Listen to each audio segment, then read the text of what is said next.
So tonight is mainly going to be around lots of different stuff. Talking about first half an hour is mainly going to be on all the platform changes that have happened in Facebook over the last couple of weeks. That have obviously been a big issue for lots of people.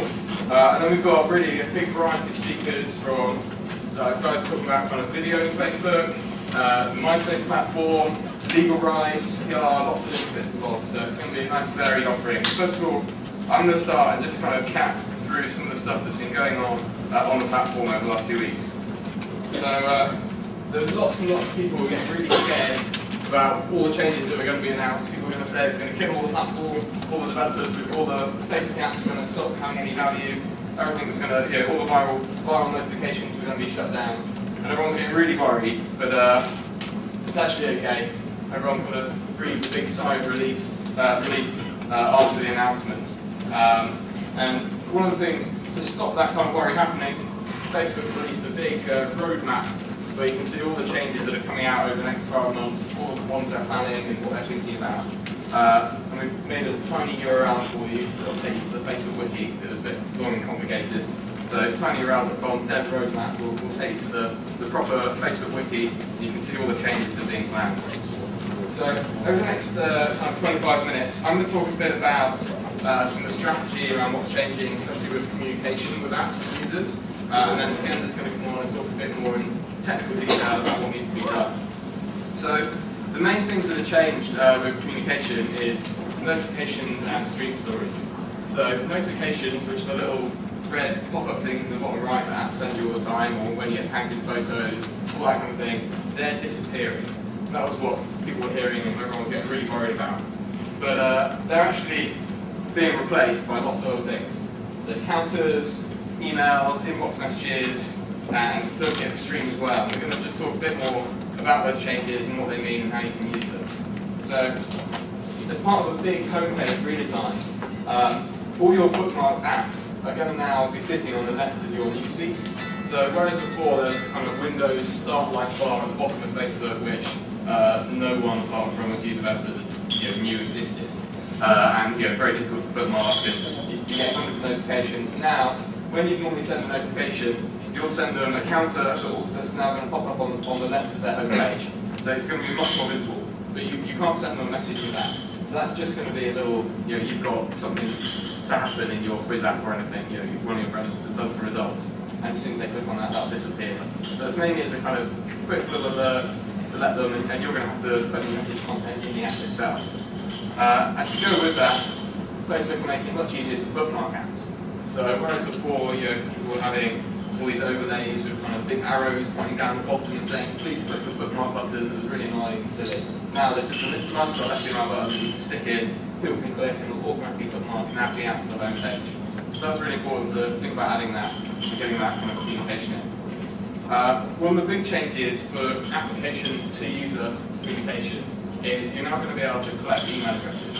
So a lot of time applications would use notifications as ways kind of keeping people engaged, keeping them coming back to apps. You won't be able to do that anymore.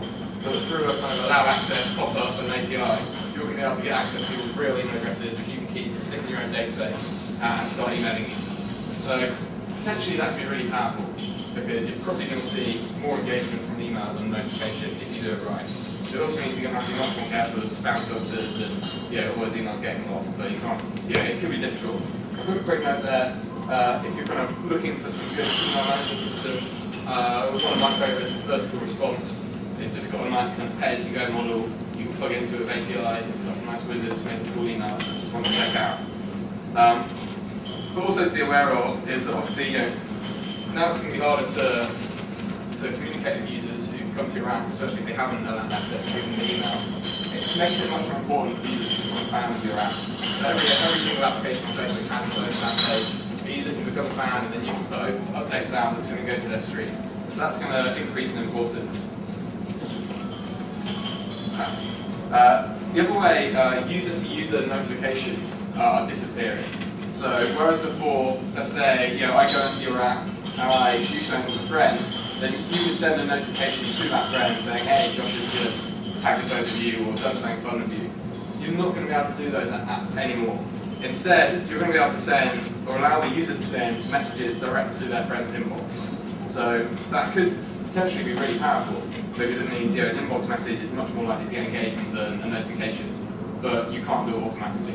So users actually got to explicitly say they want to send this message into the inbox, which is going to be a lot harder to do than just send it to notifications to a user in the back end without having to worry about anyone telling you or not telling you. So potentially a lot more engagement, but harder to do. So the reason that Facebook are probably doing these changes is to obviously cut down on spam mainly. It means that a lot of the notifications that people get are from when their friends use an app and the app's got their user IDs and starts sending notifications all the time. And sometimes you look and you've got hundreds and hundreds of these things piling up. So that's not going to be able to happen anymore. So it's going to cut down a lot of that spam, but it is going to make it harder for you to keep that retention and keep that engagement. And especially for users using messages, you're going to have to give a really, really strong reason for a user to click send and post those messages to user's inbox. Because it's a lot harder than just getting them to, well, they don't have to do anything for you to send notifications out. So, cover that. So that's the main kind of communication ones around inbox, around notifications. So they're going to be replaced by counters, emails, and user-to-user inbox messages. There's also been some changes around the stream. Technically, I don't think there's major changes. Iskander will talk more about that. There's a few design changes to be aware of. So they've simplified how you can do newsfeed slightly. The main newsfeed story, they're only going to show a few lines of text. You can only have one main action link, and the images have to be maximum 90 pixels high or 90 pixels wide. And anything more than that will just go into a read more, which isn't going to get a lot of attention. But it's more important about the policy changes and the newsfeed changes. So the biggest one is that you can't just throw up an automatic newsfeed story anymore. So if you've got a quiz, someone completes the quiz, before you throw up a newsfeed story saying, hey, you're a zombie, click post, tell all your friends. You can't do anymore. The user's got to do some action which lets them know that they're going to be sharing something before even the pop-up box comes in. So it's kind of a two-step process. Even though they've got to still click publish again, before that time they've got to know that they're doing something which their friends are going to be told. So Facebook are explicitly saying, have a share this button, or before they click publish, you have a checkbox that says, share this with your friends. But it's still, it's pretty loose. It's only a few paragraphs of text they've said. So you can probably think of other kind of innovative ways to get around that. So if you've got a quiz, instead of when they finish it, taking them to the results and popping up a newsfeed, which you can't do, just have a little interstitial screen that says, press this big button to get your results and tell all your friends, and then throw up a newsfeed anyway. So there's lots of ways you can think about it, but it's gonna, you're gonna have to think about how that affects user flow and make sure that they know what they're doing. So it's gonna be, you're gonna have to consider that, and it is an important element.